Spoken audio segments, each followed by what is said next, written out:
আসসালামু আলাইকুম বন্ধুরা, জোড়াতালির রান্নাঘরে স্বাগতম। সামনে যেহেতু কোরবানি ঈদ, প্রায় বাড়িতেই দেখা যাবে গরু খাসি কোরবানি দেওয়া হবে। আর কোরবানি দিবে কিন্তু ভুঁড়ি খাবে না এমন মানুষ এখন কিন্তু খুঁজে পাওয়াই মুশকিল। কারণ গরুর মাংসর চাইতে গরুর যে ইন্টারনাল অর্গানগুলো আছে এটার প্রতি মানুষের মনে হয় একটু ভালো লাগাটা বেশি কাজ করে।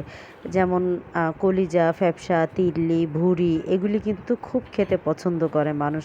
তারপরে গরুর ব্রেন, মগজ যেটাকে বলা হয়, এগুলো খেতে মানুষ খুব পছন্দ করে। তো আমি খুবই সাধারণ একটা উপায়ে আজকে ভুঁড়ি রান্নাটা আপনাদের মাঝে নিয়ে আসলাম। আমি যেভাবে রান্না করি সেটাই।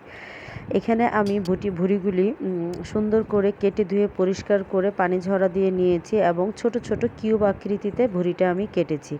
এখানে আমার তো আর এটা কোরবানির ভুঁড়ি না, আমি বাজার থেকে 2 কেজি পরিমাণ ভুঁড়ি কিনে এনেছিলাম রান্নাটা করে আপনাদের মাঝে শেয়ার করব এর জন্য। তো আমি ভুঁড়িটা করার মধ্যে নিয়ে এখানে আমি আস্ত কিছু গরম মশলা দিয়ে দিলাম, দারচিনি, এলাচ, তেজপাতা, লং, গোলমরিচ এবং গোটা জিরা দিয়ে দিয়েছি এবং সাথে দিয়ে দিলাম 3 চামচ পরিমাণ পেঁয়াজ বাটা, 2 চামচ পরিমাণ রসুন বাটা এবং 2 চামচ পরিমাণ আদা বাটা, আর স্বাদ মতো লবণ এবং অল্প পরিমাণে কিছুটা সয়াবিন তেল দিয়েছি। এটা আমি এখন হাত দিয়ে ভালো করে মেখে বেশ কিছু সময় নিয়ে ম্যারিনেট করব। ভুঁড়ি যারা খেতে পছন্দ করেন তারা নিশ্চয়ই জানেন যে এক জালের ভুঁড়ি কিন্তু খেতে খুব বেশি একটা ভালো লাগে না। ভুঁড়ি যতটা বেশি সময় নিয়ে জাল করা হয় এবং লং টাইম এটা রান্না করা হয় তখন কিন্তু এটা খেতে আরও বেশি সুস্বাদু লাগে। তো আমাদের তো আর আসলে এতটা ধৈর্য নাই, বাজার থেকে কেনা আনা ভুঁড়ি ঝটপট আমাদেরকে খেতেই হবে। তো আমি একটা শর্টকাটভাবে রান্নাটা করে নিলাম এবং খেতেও যাতে ভালো লাগে এবং মানে লং টাইম রান্না করেছি এমন একটা যেন ভাইব আসে, ওই চেষ্টাটাই আমি করেছি। আমি ভুঁড়িটা রান্না বসিয়ে দিয়েছি এবং ভুঁড়িটা রান্না করা হয়ে গেছে। আমার ওই ভিডিওটা স্কিপ হয়ে গেছে, তার জন্য আমি আপনাদেরকে সরি বলে নিচ্ছি, আমাকে ক্ষমা করে দিবেন। তো আমি ভুঁড়িটা ভাজা ভাজা করার জন্য এখানে আমি বেশ খানিকটা তেল দিয়েছি। তেলের মধ্যে কিউব আকৃতির কিছু আলু দিয়ে আলুটা আমি প্রায় 50% ভেজে নিয়েছি।